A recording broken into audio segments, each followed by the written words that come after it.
Olduğuna bak, bir elinde halkın canı, bir elinde halkın sözü, bir elinde kalı düşme, bir elinde halkın sözü. Devam eder o şişesi, azadlığın iyisi.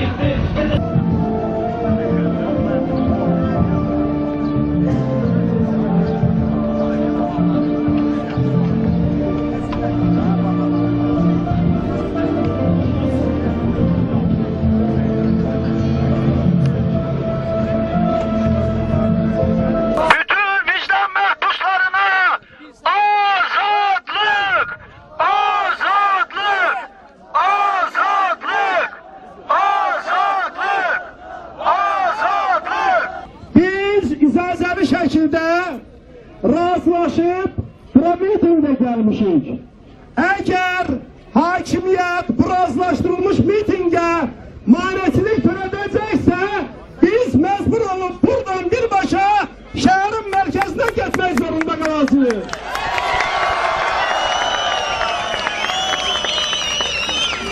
Bir daha buradan xəbərdarlıq edirik.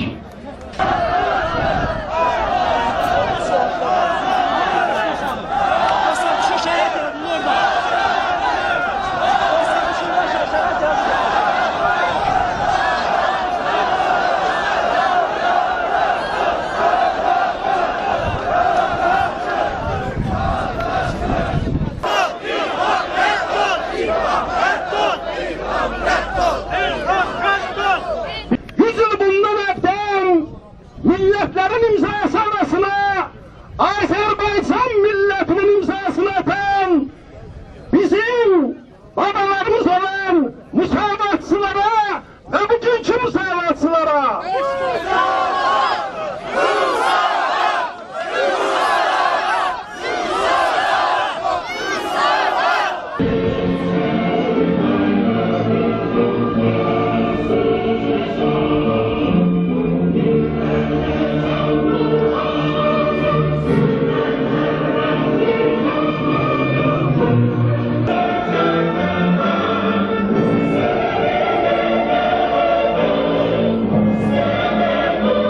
Azerbaycan'ın gayretli, cesaretli, bu ülkeni azad, demokratik görmek isteyen insanları yeniden meydanlara qayıtdılar.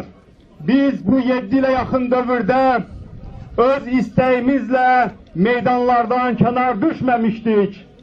Azerbaycan hükümeti İlham Əliyev başta olmakla öz korrupsiyasından dikkati yayındırmaktan ötürü Azerbaycan muhalefetini, onun prinsipiyal kesimini mahvetmek, azad sözü susturmak siyaseti aparırdı. Azerbaycan jurnalistleri hakikati yazdıklarına göre öldürülüp hapsolunurdular. Siyasetçiler hapsolunur, ofisler ellerinden alınır, mitingler qadağan olunur, televizyaların efirine qadağa koyulur. Bunların hamısı o məqsədə edilirdi ki, ülkede bir alternatifsizlik şəraiti yaratsınlar. Ülkedeki sülale hakimiyetinin korrupsiyasından açık danışmağa cesaret edenler olmasın. Herkes bunların karşısında eğilip niyet eləsin, öz konstruktif cib muhalefetlerini yaratsınlar ve daimi olarak sülale hakimiyetini yaratsınlar. Ama buradan sizin karşısında ben beyan edirəm, alınmadı İlham Əliyev, alınmadı bu siyaset.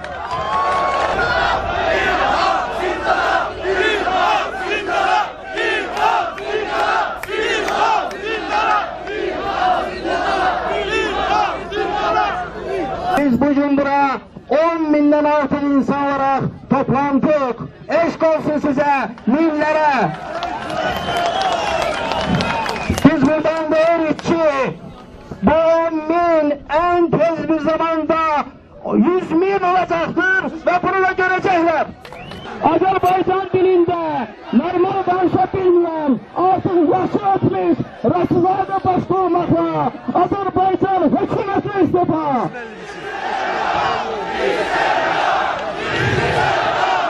Artık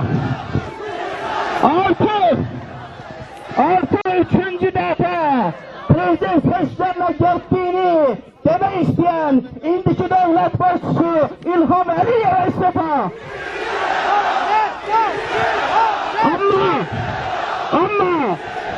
Ama istifadan daha şirin, daha aktüel, daha lazımlı bir şuar vardır. Azadlık! Kimlere azadlık? Bugün Azerbaycan'ın milli azadlığı uğrunda can koymuş ve mehbeste olan Arif Hacı'ya azadlık! Kur'an'a azadlık! Şahide azadlık! Şahine azadlık! Onur'a azadlık!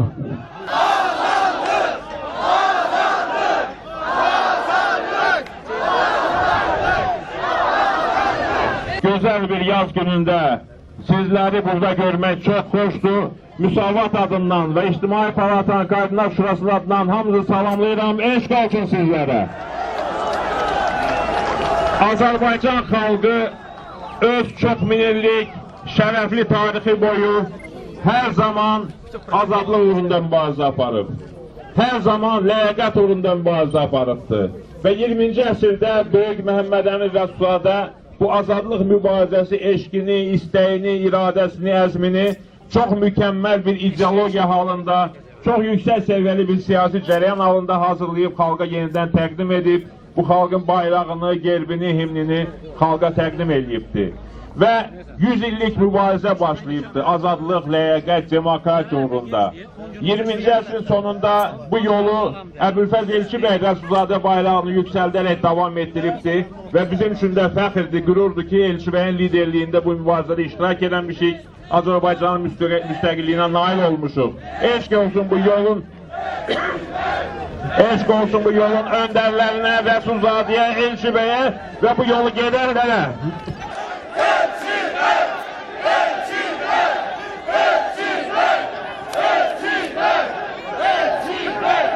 Xeyirlə şər arasında mübarizə əbədi bir mübarizədir.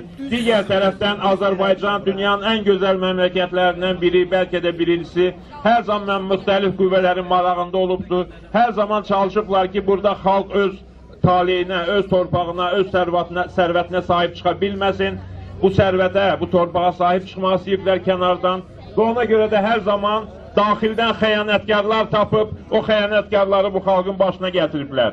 Sonuncu dəfə bu 1969-cu ildə olmuşdu və 93-cü ilin iyun qiyamından sonra da bu davam etdi. Söhbət Əliyev rejimindən gedir.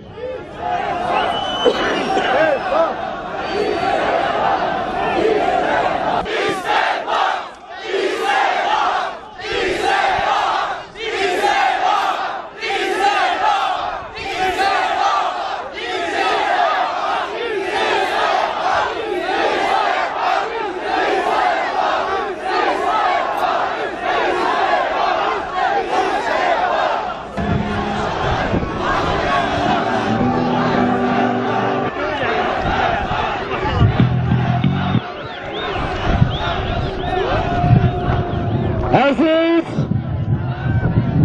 miting iştirakçıları,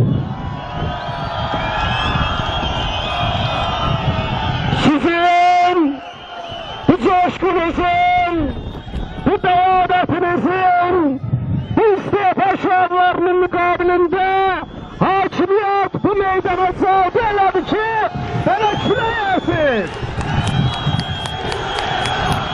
İnşallah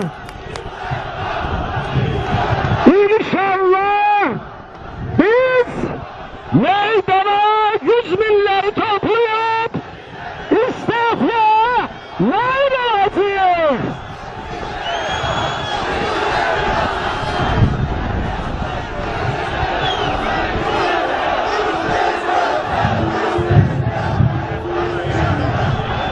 Miting təşkil edilmiş və təklif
müəssisələrində tədric ləğv edilməsi həyata keçirilsin. 4. Korrupsiyaya və rüşvətxorluğa qarşı real mübarizə aparılması, dövlətdən və xalqdan oğurlanmış sərvətlərin qaytarılması istiqamətində tədbirlər görülsün. Cinayətkar monopolizmə və bahalığa sağ qoyulsun. 5. Vətəndaşların mülkiyyət hüquqlarının qorunması, indiyə qədər tapdanmış mülkiyyətçilərə ədalətli kompensasiya ödənilməsi, əmanətlərin birə-bir qaytarılması, Kürt aşqınlarından zərər çəkmiş şəxslərə ədalətli ödəniş verilməsi təmin edilsin. 6. Demokratik qüvvələr, siyasi müxalifət və ziyalılar mövcud avtoritar rejimə qarşı mübarizədə birləşməsinə nail olunsun. 7. Qarabağın azad edilməsi uğrunda ümumilli platforma işlənib, hazırlansın və ərazi bütövlüyümüz təmin edilsin. Və sonda göstərilən bu tələblərlə kütləvi aksiya apreli 22-sində keçirilsin. Eşq olsun.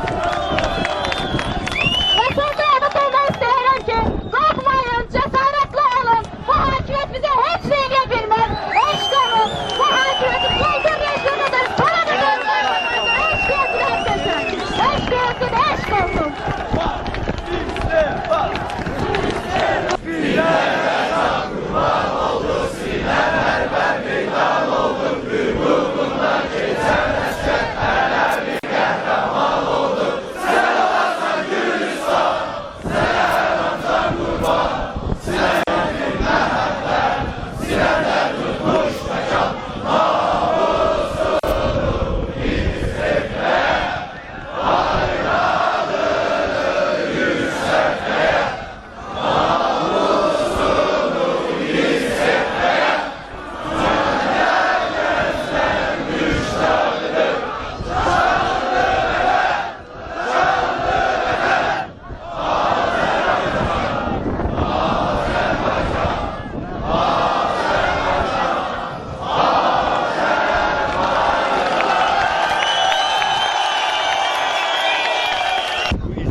Necə coşqulu idilər. Onlar neçə müddətdir ki, öz hisslərini ifadə edə bilmirlər. Onların ifadə azadlığı yox idi, onların ifadə azadlığı yox idi və insanlar nəhayət 7 ildən sonra öz hisslərini ifadə edə bildiklərinə məmnun idilər. Və bugünkü mitinqə sadəcə bir mitinq kimi baxmaq lazım deyil. Böyük bir yeni mərhələnin başlanması kimi baxmaq lazımdır. Bugün biz əsasını qoyduq yeni bir mərhələnin. Ölkənin bütün siyasi qüvvələri bir araya gələcək. Ziyalılar, gənclər, hamılıqla bu prosesi davam elətdirəcəyik və biz proqnozlaşdırırıq ki, nümayişçilərin sayı artacaq. Nümayişlər Azərbaycanda köklü dəyişikliklərin əsasını qoyacaq və Azərbaycan xalqı burada ifadə olunan həmin bu iradəni Azərbaycan hökumətinə qəbul etdirəcək. Azərbaycan hökuməti bu iradə ilə hesablaşmaq məcburiyyətində qalacaq. Bizdən daha yaxşı siz jurnalistlər qiymət verərsiniz. Çünki biz ömrümüz boyu yüzlərlə mitinqlər, kütləvi tədbirlər hazırlamışıq, keçirmişik. Siz isə bunların əksəriyyətini müşahidə eləmişsiniz və müqayisə etmə imkanınız var. Hər halda faktdır ki, uzun illərdən bəri ilk dəfədir ki, müxalifət birgə, dinç, razılaşdırılmış bir aksiya keçirə bildi. Çünki indiyə qədər müxalifətin dinç aksiyaları hər zaman hakimiyyətin, polisin zorakılığı ilə üzləşirdi və hər zaman bir problemlər yaradırdılar. Bu dəfə isə hakimiyyətin bütün müqavimətinə baxmayaraq biz razılaşdırılmış aksiya keçirilməsinə nail olduq. 5000 adam nəzərdə tuturduq, amma bütün neytral müşahidəçilər də deyirlər ki, ən ehtiyatlı rəqəmlərə görə 10.000-dən çox insan iştirak elədi bugünkü mitingdə və müxtəlif yerlərdən də məlumatlar gəlirdi ki, minlərlə insanlar şəhərin müxtəlif yerlərində bura gəlmək istəyərkən problemlərlə üzləşiblər, hətta süni problemlər, əngəllər də yaradıblar. Bu bazar günü hardan bu tıxaclar yaranır, niyə avtobuslar xəttdən çıxarılır bu bazar günü məhz miting ərəfəsi saatlarda? Bunlar hamısı aydındır. Rayonlarda baskılar var, müxtəlif vərəqələr paylayan gənclərimizə, fəallarımıza qarşı problemlər yaradıbdır hakimiyyət. Hamısı hakimiyyətin qorxusudur.